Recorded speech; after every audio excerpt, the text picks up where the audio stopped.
Welcome to the Redeemed Vision podcast, where we bring sight to the blind and freedom to those enslaved by our pornified culture.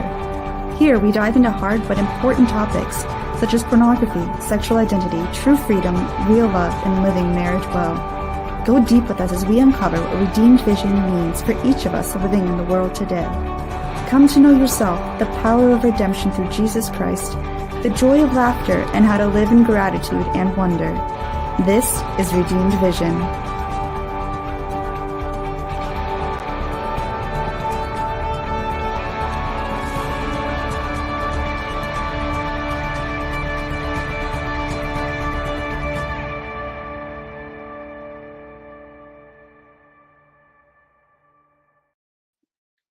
Welcome back to the Redeemed Vision podcast. I am your host, Steve Pokorny. I am the founder of Freedom Coaching, found at freedom-coaching.net. It's an honor to have you here on a special edition, which is audio only. For whatever reason, God is deciding this is what he is calling us to today. So I want to welcome you to all those who are on the podcast. I encourage all of you to like, to share, to subscribe to this podcast. Please let others know of the good work that's happening here, for we're talking about topics that are so critically needed in our world today, where so many of us are wounded and are seeking healing, right? And I believe that God has called me as a wounded healer to be a voice for those others who know that they've got these wounds and want something more for their lives. So if you have any wounds or any hurts or pains in your life, you're in the right place. So it's an honor to have you here, and we are in the Christmas season. We have been celebrating, and from the Catholic tradition, celebrating 50 years of Christ's birth, 50 days, of Christ's birth, and remembering this reality. This is not simply a historical event, but it is happening now in our history, and it is what shapes our future as well. And that God, the eternal God, took on flesh and dwelt among us. He comes into our pains. He comes into our hurts to truly heal. And before we get into today's episode, and I introduce our guest, I want to remind all of you to check out Hallow. It's the #1 app for Catholic meditation and prayer. I encourage you to download Hallow at hallow.com/freedom coaching. There you can get 3 months free of this incredible app, which helps to bring peace, sleep better, to pray more, to deepen your relationship with God. If you want to pray the rosary with Mark Wahlberg, you can do that there. Lots of options there. And I have yet to hear of anyone saying, I really regret signing up for Hallow. It has allowed me to go much deeper into my relationship with God and with the church, and which is the body of believers. So again, that code is hallow.com/freedom coaching. We'll add this episode on that information on the show notes. So without any further ado, I want to introduce to you a very special guest. Her name is Katherine Miller de Vences. We got in touch over LinkedIn and hit it off, especially in the realms in which we're doing to work with others in healing. And Katherine is a psychologist, a professional spiritual director, an adjunct seminary professor in Mexico, as well as a professional counselor in North Carolina. She is the founder of the Theology of the Soul Psychology Institute, and travels between the U.S. and Mexico, offering what is called 10 Steps to Lasting Healing workshops, seminars, and retreats, both in English and Spanish. And presently, she's formatting this into a series of handbooks. She lives part-time in both Mexico and North Carolina with her family, and it's described that her healing techniques provide solid, effective solutions to anyone suffering emotionally who's ready to stop trying all the secular methods, which offer only band-aids and temporary systems of relief to the deep internal wounds of the soul that only Jesus can permanently heal. And she herself, her background education goes back to degrees in psychology and counseling, received both at the University of North Carolina in Greensboro, North Carolina, and my alma mater, Franciscan University of Steubenville in Ohio. So with that said, Katherine, welcome to the Redeemed Vision podcast. Thank you, Steve. Thank you for having me. It's an honor to have you, Katherine. And again, you and I think are kindred spirits. And I would say one of those aspects is just that of Franciscan University. I was there from 2003 to 2005. Just for our audience to know, when were you attending there? I was there from 1999 to 2002. Wonderful. Wonderful. And it certainly leaves an indelible mark for everyone who goes there. And it's a beautiful place. So you have a very impressive resume, Katherine. And we like to say here on the Redeemed Vision podcast that the things that we do, right, and especially those who are in the realm of trying to help others, usually comes from sometimes a lack, something from our past, seeing a great need in ourselves and receiving a great gift there, and then wanting to share this with others. So can you take us back a little bit to you growing up, right? What was it, from your background, some of your experiences there and just growing up in life that have led you to this interest in the field of psychology? Yes. I'm the oldest of 12 children from a good Catholic family. And it was an imperfect family, like most families. And I was what they like to call a rebellious teenager. Yep. I followed the secular education I received from the media rather than the Catholic Christian education I received from my parents and the church. And in doing that, I started down the road to perdition at the age of 16 and left the Catholic Church at the age of 18. I was planning it. So as soon as I was allowed, legally old enough to leave my parents' house, I'm gone. I'm gone from everything, Catholic Church, everything. And what was interesting is that I actually started in college studying to be an FBI agent in order to, because I wanted to be a vigilante. I wanted to be a sharpshooter for the FBI. Interesting. Yes, to say the least. And that was my conscious plan. And thanks be to God, that was not his plan. And I was not allowed to continue pursuing the education I had started in that area at the university where I was at the time, and because of things beyond my control.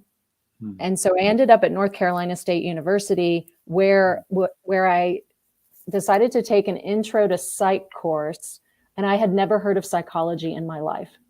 So I'm 19 years old, and I had never heard of psychology. Well, what did you think it was like when you first encountered this?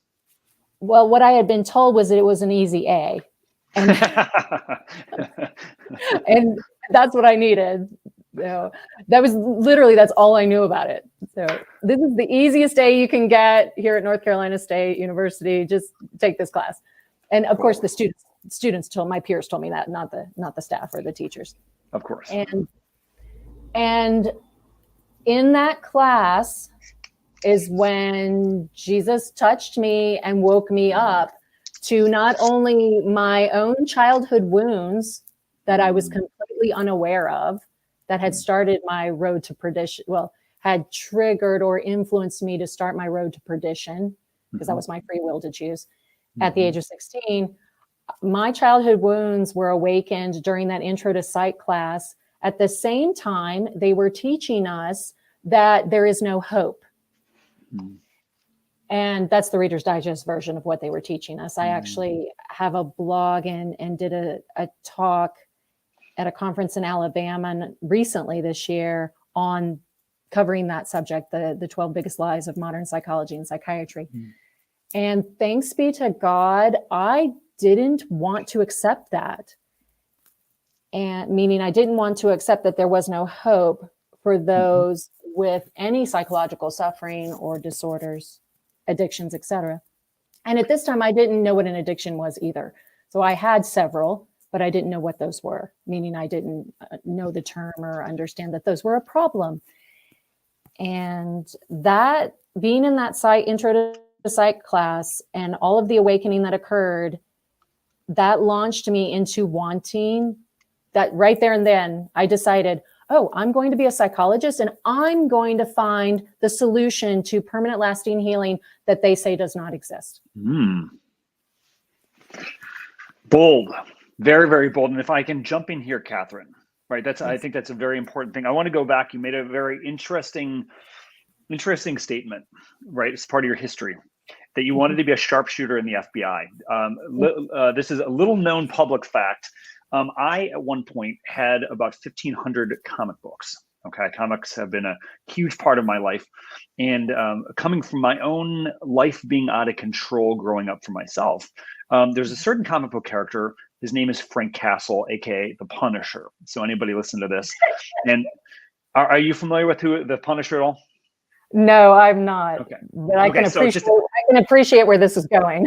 Okay, so just picture this, right? The Punisher, he's a guy who his family is taken out in a mob hit in New York City.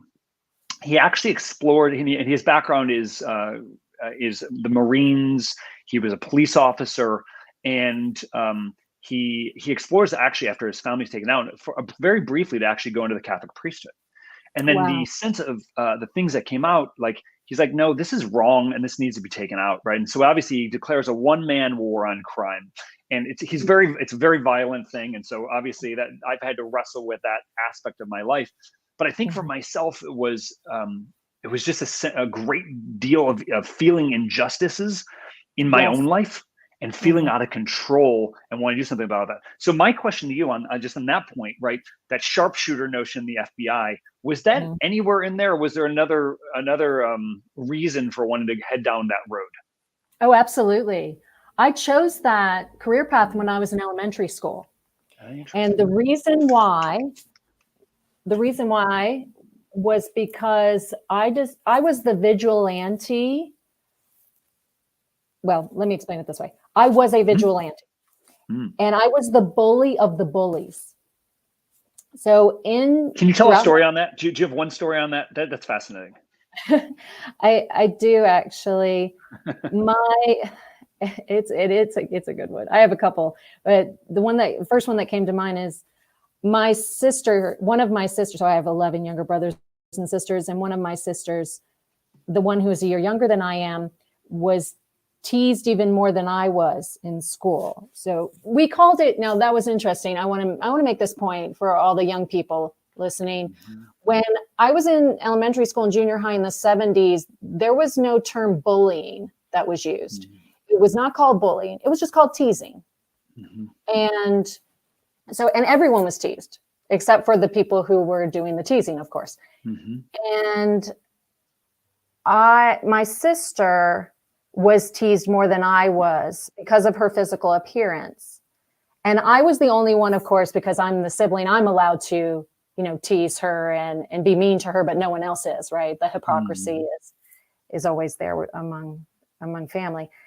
And when I heard that two of her classmates, both who were the most popular children in her class, and they were females, were bullying her, or at the time teasing her and making fun of her.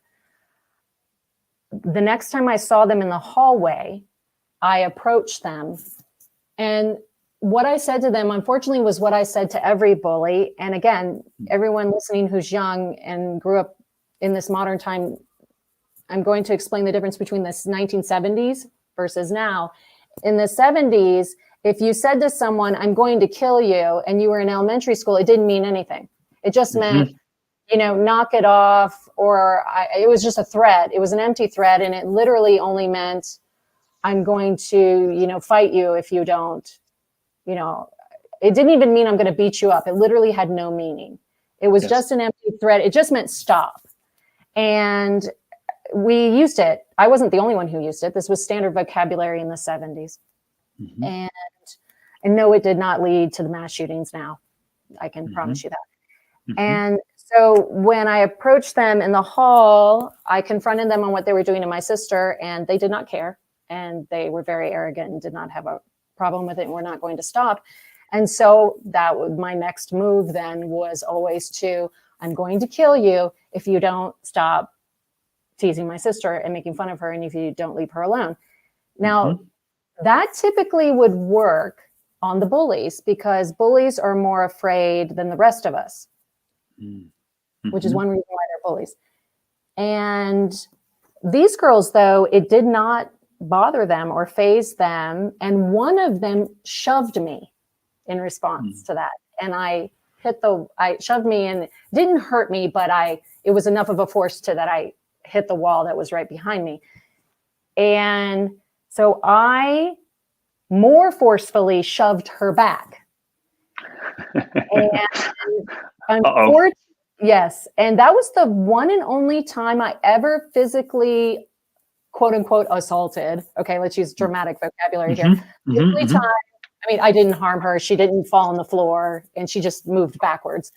But that was the one and only time I've actually ever physically had an altercation with someone, bully or not, because God intervened, and right when I shoved her, one of my favorite elementary school teachers, so now we're in junior high, sorry, at this time we're in junior high, and one of my favorite elementary school teachers walked down the hall right at that moment and only saw me shove the girl. That's all she saw. And she was one of my favorites. She was like, I think my second grade elementary school teacher. I'm sure God rest her soul. I think she's passed by now, moved on to bigger and better things. And she just walked up to me and looked at me and said, and just with the saddest face, and said, I am so sad and disappointed in you. And I was devastated. Devastated. And the girls walked off. They never harmed or, meaning harassed or teased my sister again. Wow. And I never physically touched anyone again after that. Wow. So it sounds like, both sides of the equation got what they really needed, right? The bullies, they learned their lesson, like, okay, maybe there are other bigger bullies, shall we say, quote unquote, to happen here. And you learned as your bullying was starting, shall we say, going after that, maybe there's a better way to do this, right? So that little peer pressure from your second grade teacher that you adored, thank God for her and her yes, and I want to say her name, actually, Mrs. Mazak. Mrs. Mazak, pray for us and let us pray for you. Amen. Yes.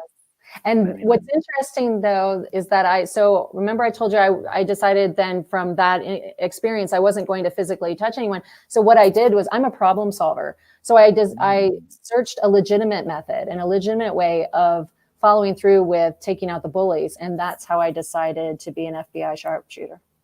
Okay, this is fascinating. And obviously this is one story in a microcosm of much bigger view of your life. But we have here this great desire for justice. You're an analytical young lady trying to figure these things out. You head into college. You take this easy A course, which you find out, oh my gosh, is actually going to be my career, to a very real degree, and bringing this into something very, very special. And again, for those who are just tuning in, this is we're speaking with Katherine Miller de Vences today. And again, part of my background has been this great work of St. John Paul the Great's Theology of the Body, and you have an entity, shall we say, of theology of the soul, theology of the soul psychology. And so, can you share a little bit about what is this theology of the soul thing? Yes, theology of the soul is the study of what I call true psychology in the treatment of lasting healing for all psychological problems, struggles, disorders. That includes addictions, which I call vices, and idolatry. And that includes attraction, distortions in attractions, and gender confusion. And the reason I decided on theology of the soul was because theology is, as we know, the study of God. And those of us who know God know that he is the creator of all. And he cannot be separated from anything that he has created. Mm-hmm. If we're going to be logical and rational and have the Mm-hmm. truth. And he created our soul. And psychology and psychiatry, psychology and psychiatry correctly defined in the Greek and the Latin, as originally and still correctly defined in the Greek and the Latin, is the study of the soul and the healing of the soul. So therefore, theology of the soul that's why it's literally the study of true psychology in the treatment of lasting healing psychology, because the soul is psychology and psychiatry. And theology of that is the truth from God about psychology, which is of our soul. Beautiful, beautiful, and to obviously make and the truth is always found in making these. Good philosophy is what predicates good theology, right? And good philosophy is making proper distinctions here. So we in this conversation here, obviously, in no way, no how are we saying that the soul is the only thing that's important to the human person. No, we're body, soul, spirit, mind composite beings, and obviously, but if we're coming from St. Thomas Aquinas, especially one of the great doctors of the church, who makes it clear that the soul is the animating principle of the body, right? Heal the soul in a very real sense, then we can heal the body. And it also, and this is perhaps outside of our purview of this conversation, but it's connected. Heal the body. Sometimes this also helps with healing the soul and mind. Sometimes, right? So we're seeking this integration, which is beautiful. And I think Katherine, the first time we spoke, I don't know. I was somewhere on my way back to San Antonio getting half cow. So for all those non-meat eaters, we encourage you to convert. So anyway, so we were discussing, part of our discussion was a discussion on emotions and feelings, among obviously a lot of other things. So I've heard, and I'd love to get just, again, if we're making precise distinctions here, how would you differentiate? So this is like a multifaceted question here. So number one is, how would you distinguish between emotions and feelings? Second, would you say there are different categories of emotions or feelings? And third, then, if that's so, what are they? What are those categories? Okay. Thank you. Now, before I answer those three questions, can I make a precise distinction about the body, soul, spirit, mind composite? Please. Because that actually leads into answering. It will correlate and lead into answering your questions. Sure. And I'm glad you brought up St. Thomas Aquinas. I use his philosophies. His philosophies are the basis for what I teach.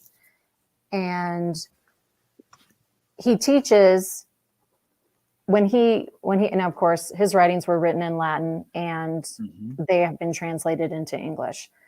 So in the English translation, he only mentions the body and the soul when he talks about human beings.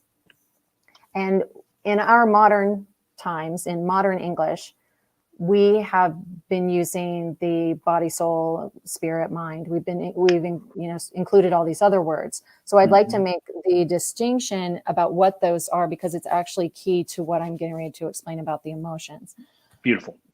The spirit, now, according to Aquinas, we can distinguish between a spirit and a soul, actually, and he claims that even the vegetative, the plants, and then the other mammals like us, brute animals, have spirits. And so he does make a distinction, but for the sake of this podcast, I'm not going there.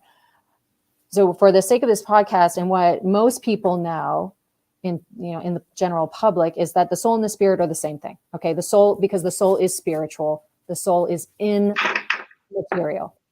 The soul is immaterial, the soul is spiritual. And now, so typically what I've heard over, decades is the body, mind, and soul, or the body, mind, and spirit. And the reason I think that is being used in modern English is because, or I guess in all languages across the world, I don't know, is that the mind is being defined, rightly so, as both the brain and the intellect. But the distinction that's very important that Thomas Aquinas makes and needs to be understood by everyone is that when we use the term mind and we refer to the brain is only part of the body.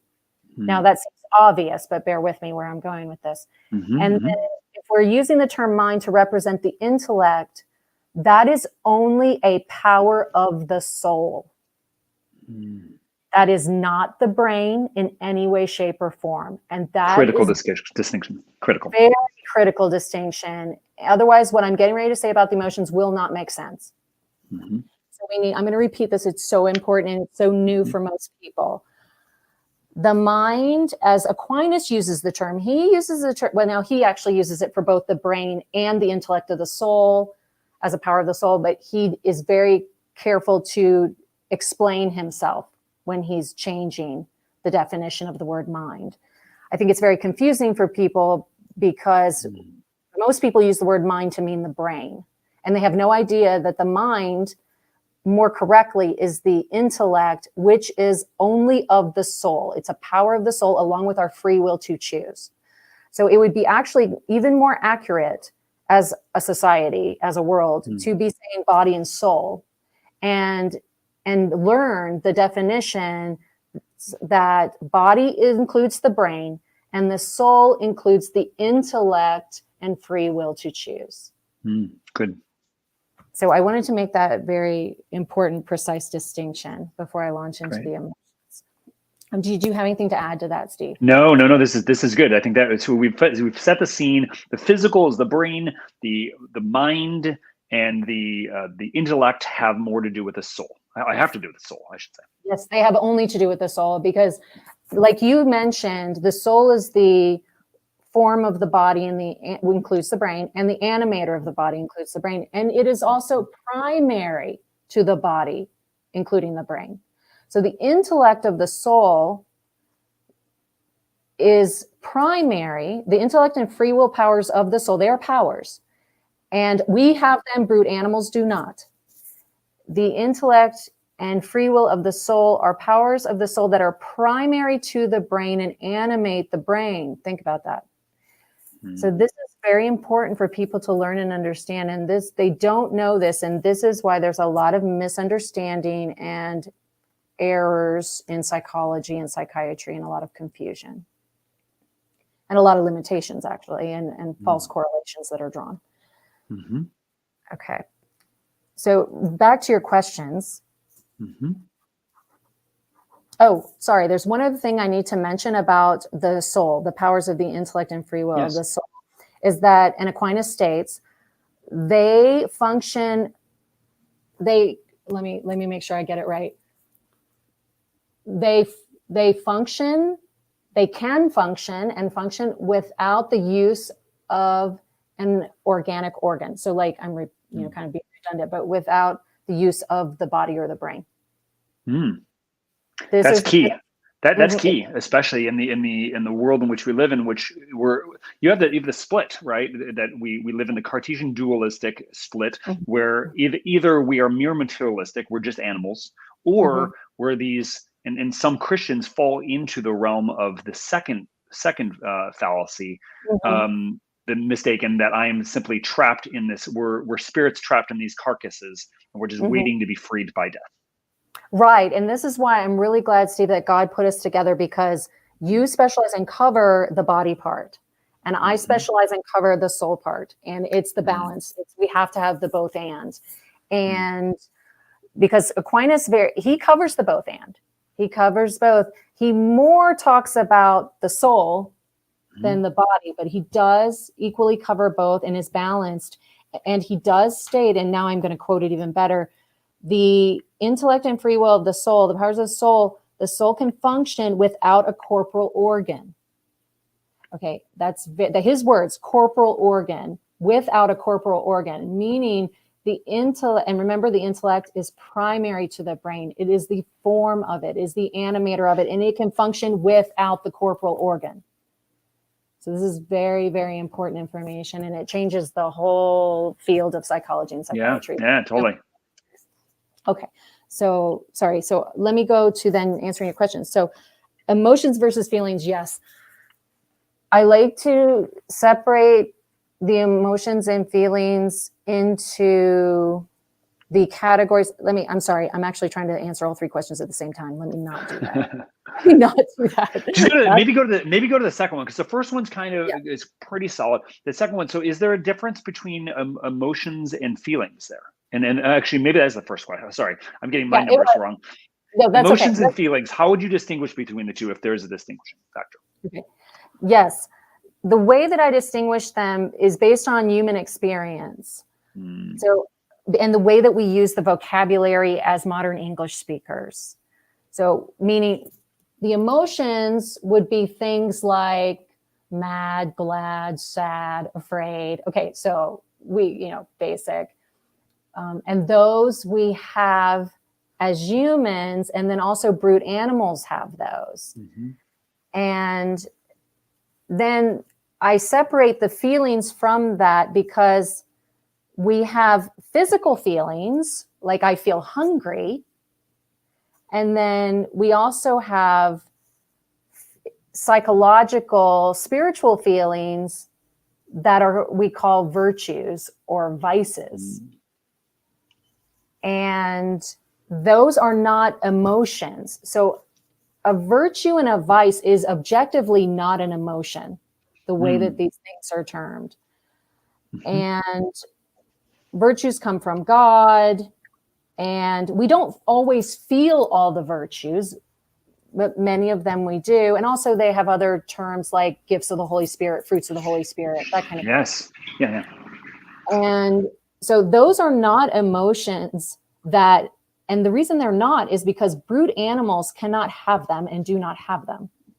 Now, brute animals do have the physical feelings, of course, like I am hungry, I feel tired, okay? I feel like I want to procreate. But again, those are obviously not emotions. Those are biological feelings that we don't control in any way.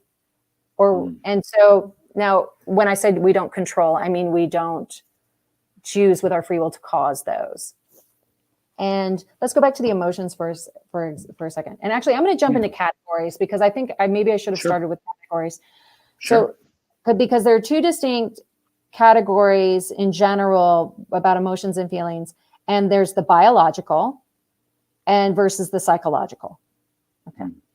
So there are psychological emotions and feelings, and there are biological emotions and feelings. And then if we go, so we've got those two groups. And let's now just focus on the biological for a second. And so then there's emotions and feelings that are biological. So and I just went into those, some examples of those. So biological emotions and feelings, we term, and Aquinas terms, things like glad, mad, sad, afraid. Okay.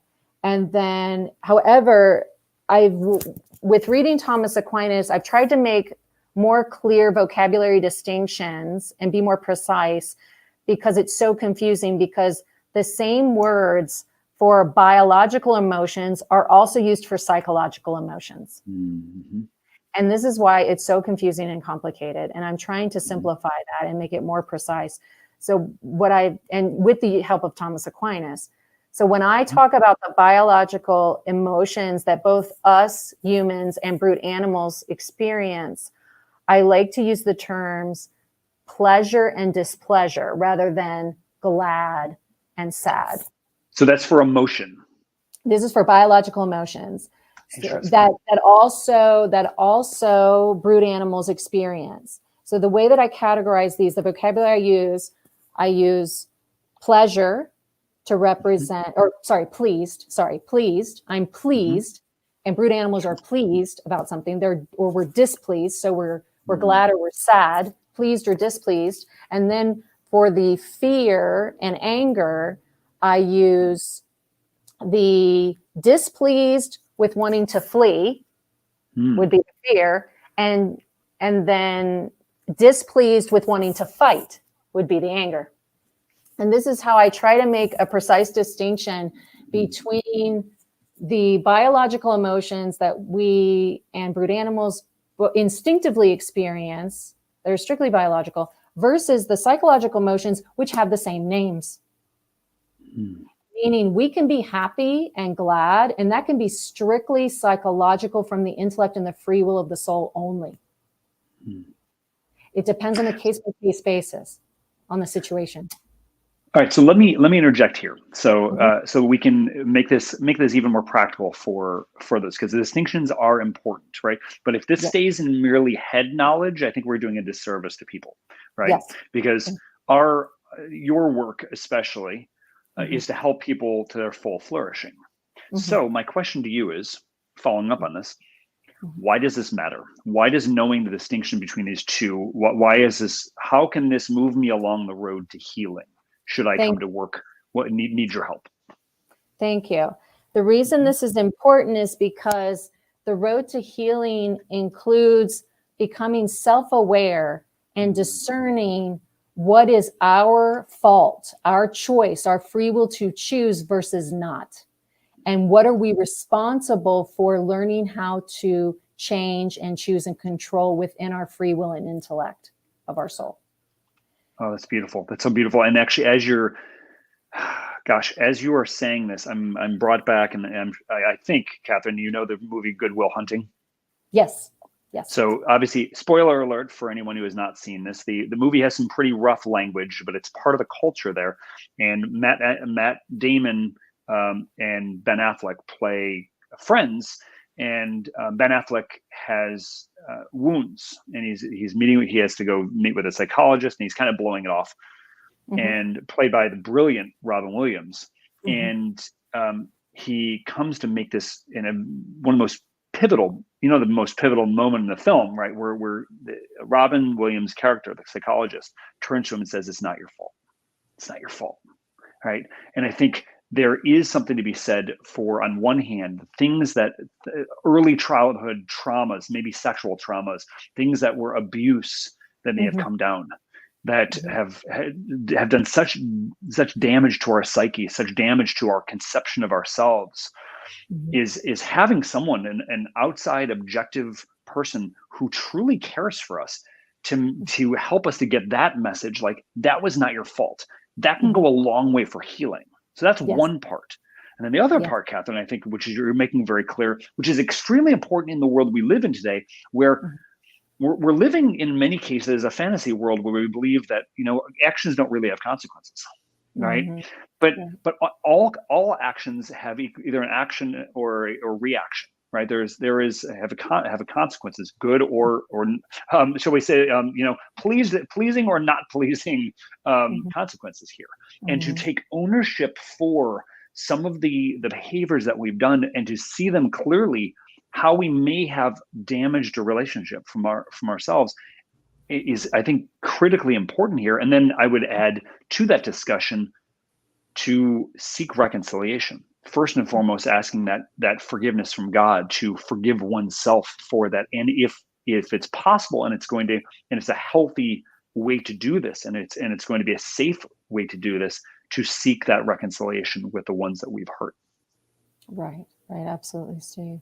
And we need to, and this is the reason this is also important, is because, and something you said the vocabulary for, and I want to then add to, because I agree with you, and I want to add to it, is that our behaviors are not only exterior. Our behaviors are interior. Our intellect and free will of our soul we control that, whether we are self-aware of how we do it or not, whether we remember that we chose something intellectually, freely with our free will or not. And those are interior behaviors, and we are responsible for those. And most people don't even know they exist inside of them. And this is another reason why the distinctions of categories and the differences between emotions and feelings needs to be correctly learned and understood, because again, we need to learn what we are responsible for and what we are freely choosing that we are not even self-aware of. Yeah. And I think, the word that is ringing in my ears right now is self-possession.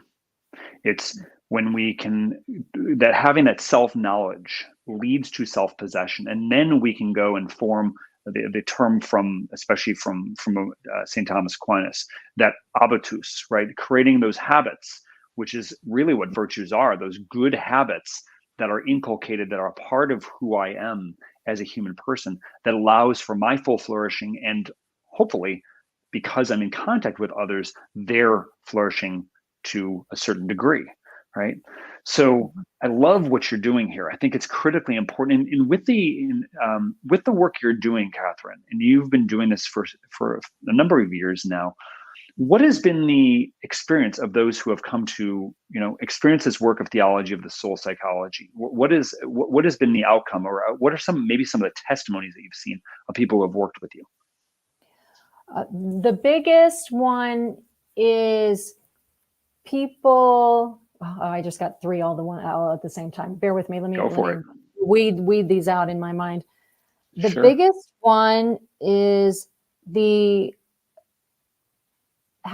it's kind of like, I'm going to use this term generally and loosely, like the culture does, but it's like empowerment.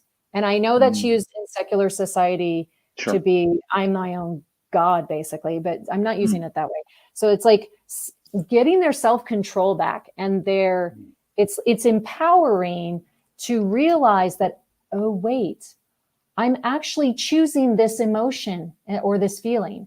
I'm actually in control of it. And oh, Katherine's teaching me how I'm in control of it. How I'm actually causing it inside of my intellect. And therefore, she's giving me a blueprint and a plan of now how I can proactively change it with the help of God. Not separate from the help of God, with the help of God. And that people now have hope. So people can now minimize and end up also preventing. So they can minimize and receive lasting healing for, depending on where they are in the process and the progress, and also do preventative maintenance and prevent these suffering emotions that keep coming up and keep getting triggered and keep reoccurring. And it's so hopeful, and they have relief, and they're free, and they're just so happy, and then they can take these tools and techniques in with them for the rest of their lives and help themselves. Beautiful. We're speaking again with Katherine Miller at Evences with theologyofthesoul.org. .org, right? I said that correct? .org? Yes, correct. Yes. Good. I lost my notes here for a second. So thank you for your mercy on that. So, I mean, we're talking about the restoration of the human person. Right. This is, as we circling back to the beginning part of our conversation, healing the soul can help bring about the healing of the mind being the part of the soul, but also the healing of the person. Right. Really critically important. So for someone coming into your office, shall we say, virtual or real office, and they've got a variety of problems, and I'm just speaking very generally problems. What would be, so to make this practical, right? Walking out of the office, maybe that first day, what would be one or two of those pieces of homework that you would give to someone to say, like, work on this element, and this is going to be the trajectory that's going to help you on your way to healing? Okay. Now that is so case by case basis. Sure. Depending on the human beings, the person's religious affiliation or not. Depending on their current level of functioning psychologically, depending on what problems that they're bringing to me. And now the solutions are the same for everyone, regardless of age, gender, race, religion, etc. However, I have to meet people where they are. So whatever they bring to me, then I start there. And that's the way God works. He meets us where we are, and he starts wherever we are. So let me think of I would need to think of an actually concrete, specific example. Well, let's use someone who's experienced. Let's just go into our realm of where we're at. Somebody who's experienced sexual abuse. Let's say young, Okay, and they're obviously beginning to unload this topic, which will be unfolded over a series of sessions. We'll use that example, right? With that person, right, in general, which in this, what would you have them walk out the door with? Something practical that they might be able to start working on. Okay. Well, where I would start with them would be, I would have to, and this is actually, now that you're giving me that concrete example, I start with most everyone here, which is where I started, where Jesus started with me.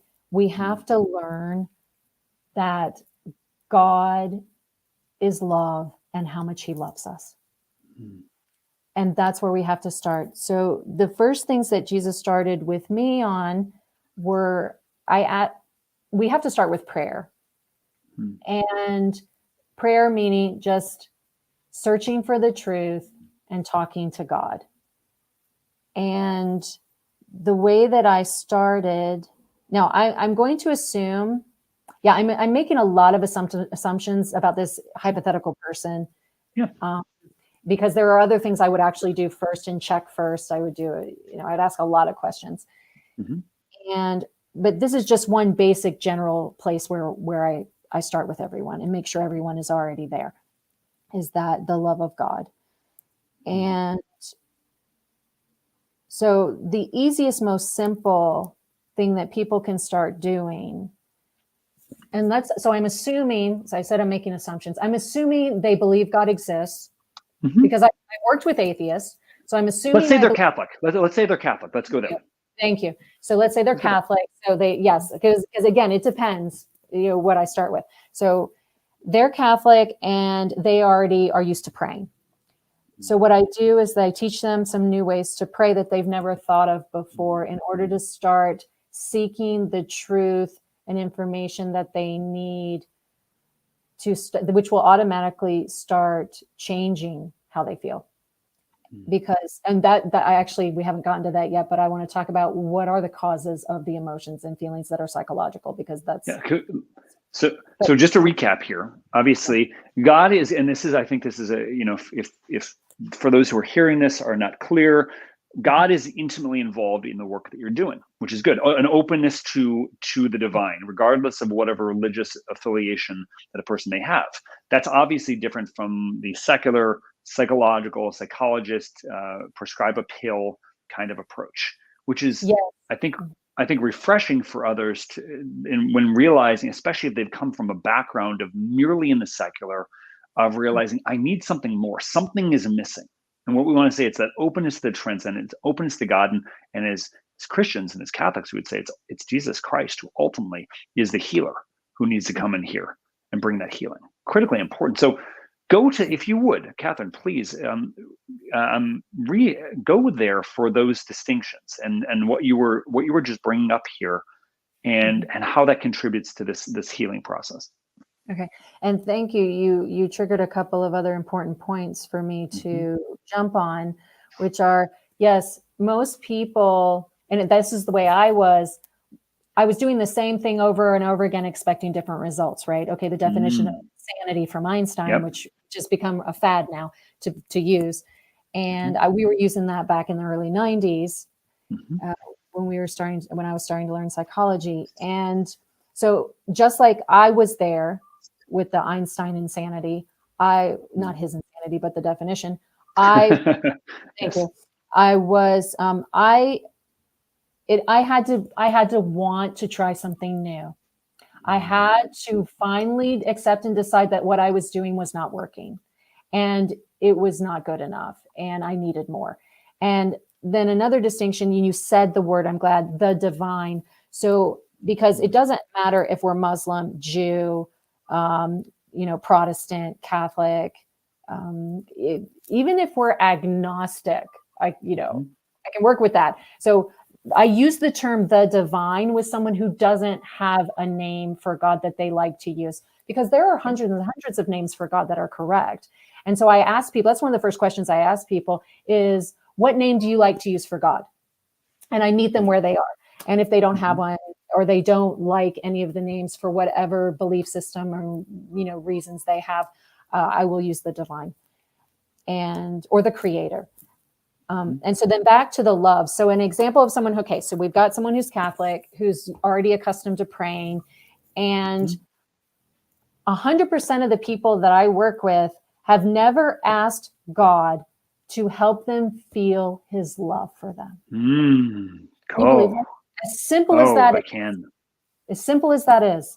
And it's the first thing I learned when I first was willing. I reverted back to Catholicism actually twice while I was at Franciscan University of Steubenville, Ohio. Thanks be to God. And one of the first questions I started asking Jesus when I first started praying was, how do I pray? Teach me how to pray. Please help me to pray.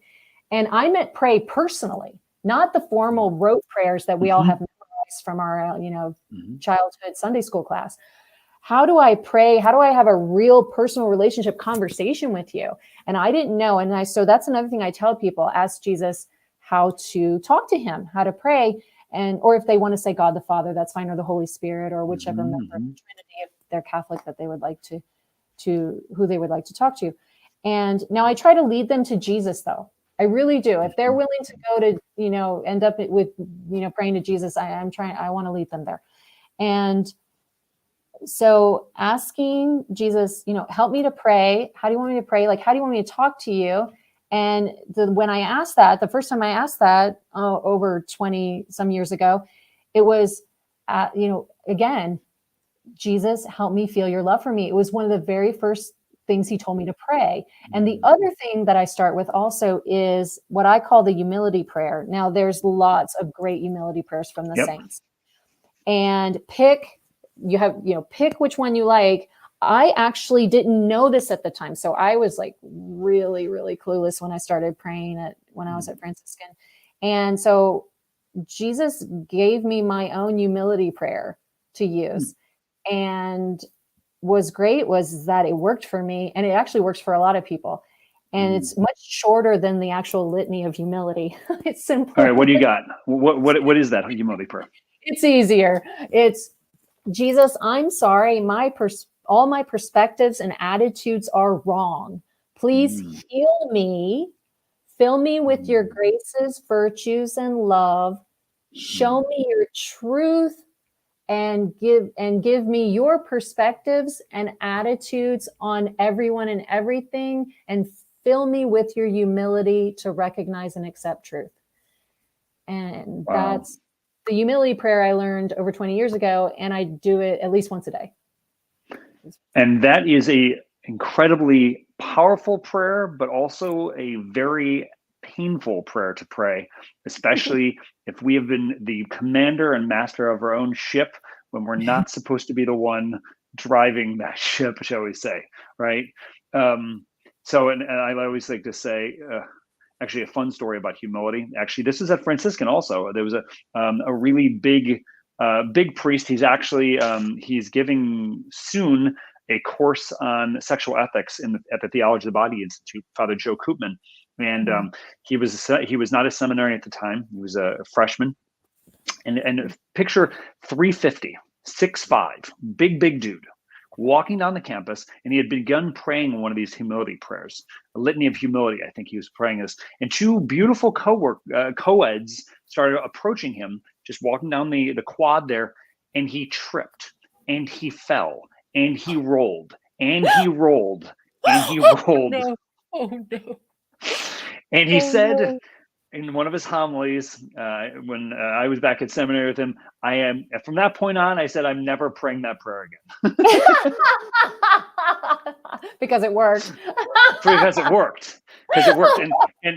And so, not to discourage any of you who are hearing this, but again, if we, and I think this is one of the dangers, I think, of a lot of modern pop psychology, and that term empowerment that's mistakenly understood or defined, shall we say, that it's all about me. Yes. And when we realize, and I think why I think God allows our wounds, especially a lot of the brokenness, and as we work in freedom coaching, the sexual brokenness, right? That we can't do this. My life has become unmanageable, and if we will have a little bit of that humility, then God can get in there, right? And I always like to say to people, there's two things that God can always work with. Jesus will always work with are humility and honesty. Humility is acknowledging who you are in the sight of God, nothing more, nothing less. And also being honest, being raw and real. I'm not okay. I'm broken right now. And I invite you in, Jesus, to come into this space and do with me as you will. And so, Katherine, I love the fact that this is one of your beginning points, but it looks like and sounds like, correct me if I'm wrong, one of the threads throughout the whole work that you're doing. Yes, that's correct. Yeah, it's beautiful. Exactly. It's beautiful. We've got a little bit more time here just in this segment here, and then we have a small segment at the very end. I didn't even tell you this off the air. Get ready. It's fun, I promise you. Thanks. What would you say to those who are who want to learn more, who want to go deeper? Maybe they're in a realm of healing. I know that you work and do put on trainings to want to help others to bring this into their own work. Can you just tell a little bit about those seminars and those events that can help with educating others on this process? Yes. The 10 steps to lasting healing, as I call it, I'll just name what the 10 steps are. Wonderful. That I cover. They are close, and I'll just label them generally speaking. Mm-hmm. First one is close friendship with Jesus or the divine, again, depending on what vocabulary people need to choose to meet themselves where they are. Close friendship with Jesus. Second, step 2 is humility. Yes. Mm. Step 3 is the truth about emotions and suffering. It's unbelievable. I believe it now, but I'm being facetious when I say it's unbelievable how many people fail to cooperate with God, fail to want to go to God, or fail to correctly go to God and when and about what, when they believe so many falsehoods about emotions, feelings, and suffering. It brings so many blocks and obstacles to cooperating with God, especially what the causes are. And the biggest obstacle that people have in step 3 is blaming. The blaming of feelings. So that is actually step 3 is my favorite step. And ownership. It comes back to ownership, it sounds like. It does. The problem is that modern psychology and psychiatry has taught a plethora of lies about the causes of emotions and feelings that lead to people blaming them. Now, what's interesting is I have to give modern psychology and psychiatry the credit that actually Albert Ellis and Aaron Beck of modern psychology and psychiatry are the two who have actually taught the truth in part about the causes of emotions and feelings, which actually contradict all the rest of psychology and psychiatry. So there's a lot of contradiction going on, and it's very important. I'd actually like to touch on that, and if we have time. If not, maybe we could do another podcast on the causes of emotions and feelings. But so number 3, step 3 is the truth about emotions and feelings, so that we can know how to stop blaming. We don't even know. We don't even know we're blaming, and we don't even know how to stop. The fourth one is self-awareness, and that cannot be done sufficiently separately. Well, none of this can be done sufficiently separately from God. Okay, right there. But the reason I put the disclaimer on the fourth step, the self-awareness, is because Albert Ellis and Aaron Beck, actually, they're secular psychologists, and they actually teach you can get self-aware without God. Like you can do it just with yourself and the therapist by yourself. So that's not true. Then the next step is discernment. And that includes discernment of spirits and discernment of God's will. And I'm sorry, let me go back to self-awareness. That includes examination of conscience, self-awareness. Okay, so then we've got discernment of spirits. And then we have protection from demons. No, I'm sorry, I skipped one. So before that, so after discernment, then we have contemplative prayer, which is nothing more than listening to God speak to us. And that includes our guardian angel, that includes the Virgin Mary, that includes our, whatever saint we're praying to, listening to the divine and everyone united with him. Contemplative prayer. The next step is protection from evil spirits, aka demons. And that includes learning what the truth about demons. So it's a little brief course on demonology. It's basically demonology 101. Very important. Very important. And then how to protect ourselves in practical ways.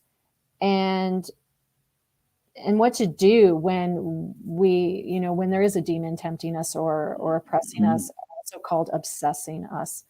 And then the next, that includes, I actually include in that category the handling of vices and idolatry, because the demons are completely 100% attached to any vice, idolatry, which I also call bad coping, which I also call an addiction. To me, it's all interchangeable vocabulary.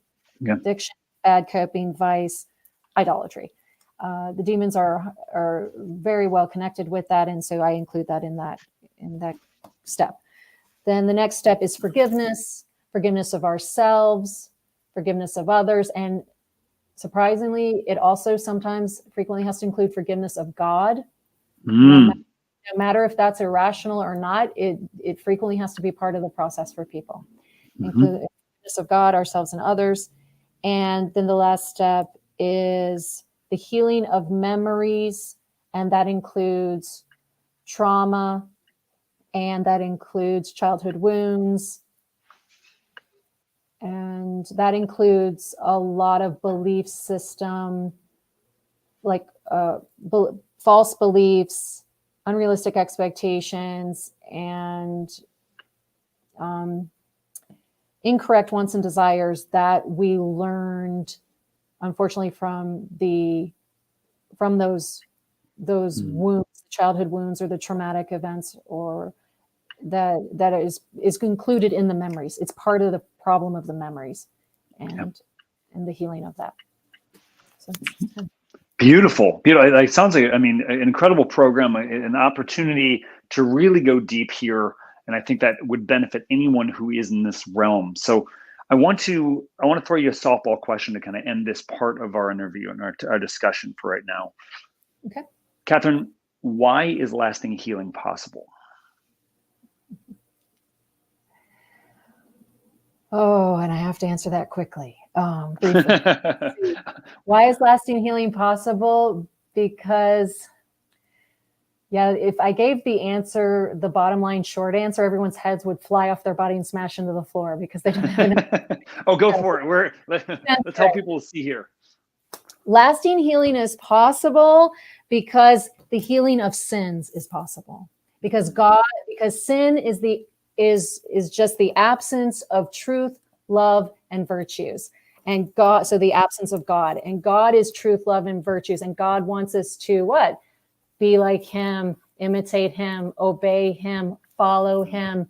Therefore, he wants to heal us of all of this, because sin is the absence of truth, love, and virtues. And we cannot, that's why we're unhappy. We can only be happy with truth, love, and virtues. That is who God is. Therefore, the healing is him. He is the healing. He replaces all the absences of him, absences of truth, love, and virtues that we have been choosing moment by moment, day by day. We've got no clue. We're totally clueless. And when he gives us himself in all these specific detailed, it's not all or nothing. It's a process. It's detailed, it's one little baby step at a time, one belief at a time, one thought at a time, one expectation at a time, one want and desire at a time, and one emotion at a time. And we just pick them off, and we go to him to get what's going to fill us and replace the absence of the truth, love, and virtues, the absence of him that we have been unknowingly rejecting. We've been rejecting it unknowingly. So that's why. Beautiful. I would say this answers a question that I did not ask: is what really does separate theology of the soul, psychology, with all other forms of psychology? Is this acknowledgement that sin is real, right? Because if there is sin, then we're in need of that to be healed, and no mere human being can do that. Only God can heal that in Christ Jesus. This is what we believe, right? And bringing this in here, if we enter into that, then into that perspective, that paradigm, and if we take this, then that's that paradigm shift that's needed. And having a little bit of humility, and maybe for Katherine and I, a whole lot of humility, right? There can be the great healing that we're looking for. So I encourage all of you, no matter where you're at on this journey, to seek that presence of God, to acknowledge that sinfulness that we may have, but also to realize that that's not the end of the story, that there's actually healing here. And so if there's bigger, deeper things that need to be worked through, that maybe you've been limping along in various counseling services or things like that, not finding the answers here, Theology of the Soul, and found at theologyofthesoul.org, can certainly be an option here. And Katherine, I'm sure that there's going to be many who are going to want to talk to you more about this. So thank you for your gift and sharing your life here, and a little bit of your life with our guests and our Thank you, Steve. Can I jump in just one little quick thing? And for people who have a problem with the word sin, I understand. And so what I explain to people is, well, you believe in bad behavior, right? You say, you talk about bad behavior all the time in yourself and others, and you think that's wrong. And everyone's like, yeah. I'm like, well, that's all sin is. That's what it is. And then I actually had an atheist yell at me, not in my face, but on social media, was yelled at me, oh, so you're changing the definition of sin, are you? I'm like, well, no, I'm not. It's always been the definition. It's just bad behavior. And so and it helps. We need to meet people where they are with the vocabulary that they understand. Yeah, and that's important, and that is really important. So I think the phrase I love to use, Katherine, is the shadow proves the sunshine. Call it whatever you want. We know that there's brokenness. We know that we're in need of healing, and that brokenness, which as Christians we believe at the root is sin. This really can be the sign that I need to seek that healing. That we can shine light in that darkness, and it's God's light here, and that is what brings the healing. All right, and it can happen in a pretty quick period of time if we have that humility to receive it. It's a beautiful thing. That's right. So Katherine, we're going to shift gears here to something we call the 12. Okay. So I want you to clear your head as much as possible. I know that's we can't fully clear the head. But what we want to say. Actually, I've been practicing contemplative prayer of clearing the head for umpteen years. So I'm getting pretty good at it. I like to say the notion we can't clear our head necessarily, but we want to be filled with the best things in our head and our heart. That's what I like to say. Oh, great. That's good too. So here I'm going to ask you 12 questions that have pretty much nothing to do, but something to do with everything we've talked about.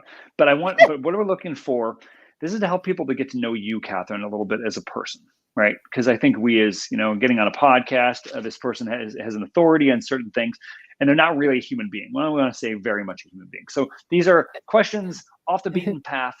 If you are a fan of this podcast, you've heard the questions, but the answers are going to be new and different here. So again, first off the top of your head, don't overthink them. Go with that. Ready? Ready. All right. Number 1, peanut butter, creamy or crunchy? Crunchy. Has to be. 2, if you could be any Star Wars character, who would you be? Yoda, I would be. Really? Yoda, I would be. I thought it might have been Boba. I was thinking about that because the Vengeance, maybe bounty hunter. Interesting. Number 3, what is your desert island food? Pesto pizza, and it has to have spinach, mushrooms, and onions, and thick crust. Ooh, that's good. That's good. Number 4, beer or wine? Wine. Follow up. What kind? Pinot Noir. I'm a Pinot Noir snob, and actually my favorite is Mark West because it's affordable and it still tastes good. Lovely. Mark West. Lovely. Number 5, what is your most memorable Christmas gift you received growing up? Oh, this is going to be good. So as the oldest of 12 children, we would get one big family gift for all the kids to share. We would get individual gifts as well. Mm-hmm. And one year, I think I was in junior high, yes. And we received a full-size ping pong table. Oh, wow. From my parents. And we were so excited that I broke it that morning. And that's how'd you break it? Okay, that's why it's the most memorable, because I would got in so much trouble. I tried to open it with, I don't know if people know, not everyone knows how a ping pong table comes. They're giant, they're huge, they're full size. And it comes closed. And you actually have to open it with several adults that are large enough and strong enough. And you have to unlatch, there's a latch you have to undo. Mm-hmm. Otherwise the metal frame bends. That's what I learned. So what I did was I tried to open it by myself without knowing how. And I bent the metal frame on Christmas morning, and my mother was livid. And it's a very expensive Christmas gift. So yes. That's the most memorable. Some people have to learn the hard way. So here we are. Right? Always. There we go. Number 6, what is your bucket list country or city? It's actually Sydney, Australia, and I have already been, and I want to go back so badly. I love Sydney, Australia. I think it's fabulous. Wonderful. It is a beautiful city. Number 7, if you could have one superpower, what would it be? Invisibility. I always wanted to be invisible as a child. There you go. So the Fantastic Four and the Incredibles. There you are. There you go. Number 8, have you seen The Chosen? No, I have not. I actually stopped watching television and movies and any entertainment media so long ago that I haven't. I've heard of it. Okay. You are the first guest on this podcast who has not heard it. And if I can make a recommendation, do check it out. I think you will enjoy it. Number 9, what do you want, besides obviously your name and date, what do you want written on your tombstone? Okay. Well, I actually have 2 things, but I can't have both. So I'm going to choose, I'm going to tell you what they both are, but what I would prefer probably is the more helpful one to people, like the more charitable one. I have a positive charitable one, and then I have a critical one. So here it comes. Yeah. So the one that I would probably need to choose that is more charitable than the other one is God is truth, love, and virtues. And he loves you. And this is if everyone knew this, if everyone knew that God is truth, love, and virtues, and he loves you, they would want to go to him. They would want to be with him. They would want his help. And so that's what needs to be on my tombstone. Now, actually, what I also wanted to add, which is, I don't know, I don't know, is that I wanted to add the definition of sin as well, and that you are causing your own sins. Your sins are caused. So you're choosing your own sins, and they're causing your neurotransmitter problem. That's ouch. Ouch. Maybe true, Katherine, but man, that's a little harsh. But exactly, yeah. So, yeah. Okay. Number 10. If you had to pick a favorite saint, who would it be? Thomas Aquinas. Number 11. If you had to be martyred, how would you want to go out? Oh, beheading. It's always beheading. And the reason why is because I do not want to be burned alive as a martyr. I'm just, they're at the top of the martyr list, are the people who are burned alive. And it just, yes. St. Lawrence, for those who are unfamiliar with St. Lawrence, right? He was also a comic to a degree. And in the midst of being burned alive, he turned to his captors and said, "You can turn me over on this side. I'm done." Right? Pretty crispy. He's a crispy saint. He's a crispy saint. And the reason I want beheading is because I'm a wimp and I want as little pain as possible. Quick. And I figured, quick and painless. That's why I would behead me, please. Well, don't feel too bad. I think one of our recent guests also said, "I just want to die in my sleep. Like I'm a wuss." So there you go. I want that too. Yes. There we go. I'll say to anyone listening, do the will of God. There is your salvation. Number 12, why be Catholic? Because the Catholic Church has Jesus, the Eucharist, which is completely physically, spiritually, really God present with us. And you can go be with him in full reality anytime you want, and also be united with him internally, physically and spiritually. And that the Catholic, when I learned that at Franciscan University of Steubenville, Ohio, I was like, oh, well, that the Catholic Church is where it's at just because of this, just right here. Amen.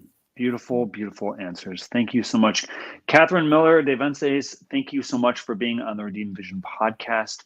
It is a blessing and honor to know you. And I encourage all those who have heard this, have found value, please make sure that you go to theologythesoul.org. Check out the work, the very important work that Katherine's doing. Katherine, any final thoughts here before we bid adieu? Just thank you so much for having me, and God bless you, your family, and all your listeners and your clients. And thank you. Yeah, you're very welcome. And thank you, Katherine. And to all of those who are hearing this, there is hope, there's healing, especially in this time in which Christ, the incarnate one, comes to be in our midst. And so for all of us at Freedom Coaching and the Redeemed Vision podcast, we hope that you are enjoying a very blessed Christmas season. We pray that all of this may lead you to the heart of the Father. May everything we do give glory to the Father and the Son and the Holy Spirit, as it was in the beginning, is now, and ever shall be, world without end. And until next time, I'm Steve Pokorny with the Redeemed Vision podcast.